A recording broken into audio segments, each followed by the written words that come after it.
दोस्तों करते हैं सोमवार व्रत कथा। दोस्तों आप मेरी आवाज़ को म्यूट कर भी पढ़ सकते हैं और टच करके रोक कर भी पढ़ सकते हैं। दोस्तों सावन सोमवार व्रत कथा का पाठ करने से शिव भक्तों की सभी मनोकामनाएं पूरी होती हैं।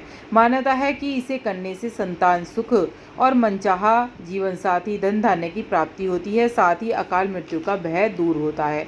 यह कथा वैवाहिक जीवन में सुख शांति और स्वास्थ्य लाभ भी प्रदान करती है। वो शिवजी महाराज की जय।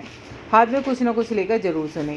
किसी नगर में एक साहूकार रहता था। उसके घर में धन की कमी नहीं थी, लेकिन उसे संतान सुख प्राप्त नहीं हुआ था, जिस कारण वह बहुत परेशान रहता था।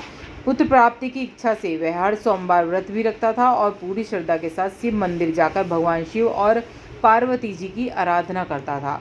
उसकी भक्ति भाव से माँ पार्वती प्रसन्न हो गई और भगवान शिव से उस साहूकार की मनोरथ पूर्ण करने का आग्रह करने लगी। पार्वती जी की इच्छा सुनकर भगवान शिव ने कहा कि हे पार्वती, इस संसार में हर प्राणी को उसके कर्मों का फल मिलता है और जिसके भाग्य में जो होता है उसे भोगना ही पड़ता है। लेकिन पार्वती जी ने साहूकार की भक्ति को मान रखने के लिए उसकी मनोकामना पूर्ण करने के लिए आग्रह करा। पार्वती माता के आग्रह करने पर शिवजी जी ने साहूकार को पुत्र प्राप्ति का वरदान दिया, लेकिन साथ ही यह भी कहा कि इस बालक की उम्र केवल 12 वर्ष की होगी। माता पार्वती और भगवान शिव की बातचीत को साहूकार सुन रहा था, जिसे सुनकर ना तो उसे कोई खुशी हुई ना ही कुछ दुख हुआ। वह पहले की तरह ही शिवजी की पूजा करता रहा। कुछ समय के बाद साहूकार को पुत्र की प्राप्ति हुई। जब वह बालक 11 वर्ष का हुआ तो उसे पढ़ने के लिए काशी जी भेज दिया गया। साहूकार ने पुत्र के मामा को बुलाया और उसे बहुत सारा धन दिया और कहा कि तुम इस बालक को पढ़ने काशी जी ले जाओ और मार्ग में यज्ञ कराते हुए जाना। जहाँ भी यज्ञ कराओ वहाँ ब्राह्मणों को भोजन कराकर दक्षिणा देते हुए जाना।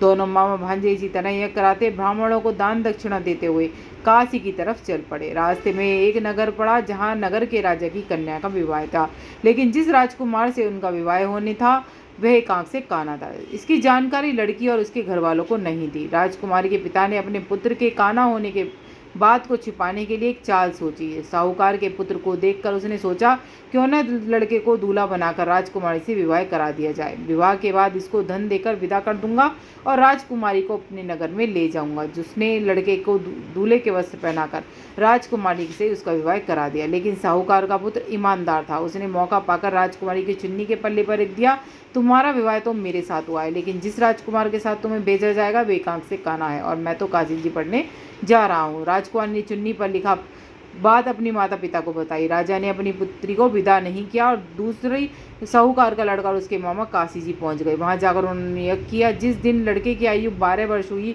तो उस दिन उन्होंने यज्ञ रचा रखा था। लड़के ने कहा, मामा जी आज मेरी तबीयत कुछ ठीक नहीं है। मामा ने कहा, अंदर जाकर सो जाओ। शिव जी के वरदान अनुसार कुछ ही देर में बालक के प्राण निकल गए।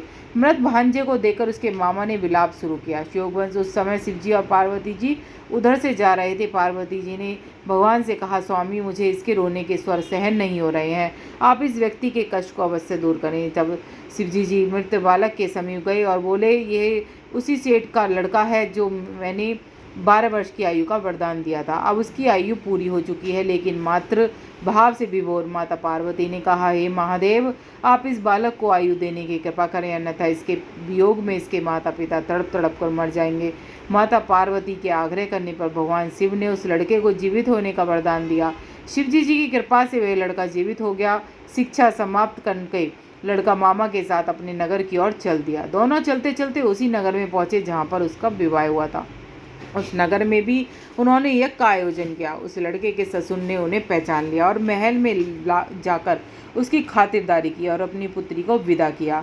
इधर साहूकार और उसकी पत्नी भूखे प्यासे रहकर बेटे की आने की प्रतीक्षा कर रहे थे। दोनों ने प्रण लिया था, यदि उन्होंने अपने बेटे की मृत्यु का समाचार मिला तो वह अपने शरीर को त्याग देंगे, परंतु अपने बेटे को जीवित होने की बात सुनकर वे बेहद प्रसन्न हुए। उसी रात भगवान शिव ने व्यापारी के सपने में आकर कहा, मैं तेरे सोमवार के व्रत करने और व्रत कथा सुनने से प्रसन्न होकर तेरी पुत्र की लंबी आयु प्रदान कर रहा हूँ। इस प्रकार जो कोई भी सोमवार का व्रत करता है, कथा सुनता है, उसके सभी दुख दूर होते हैं। बोल शिवजी महाराज की जय। ओम जय शिव ओमकारा स्वामी जय शिव ओमकारा ब्रह्मा विष्णु सदाशिव अर्धांगी धारा। ओम जय शिव ओमकारा। दोस्तों आरती आप रोक रोक कर टच कर कर भी पढ़ सकते हैं। राधे राधे।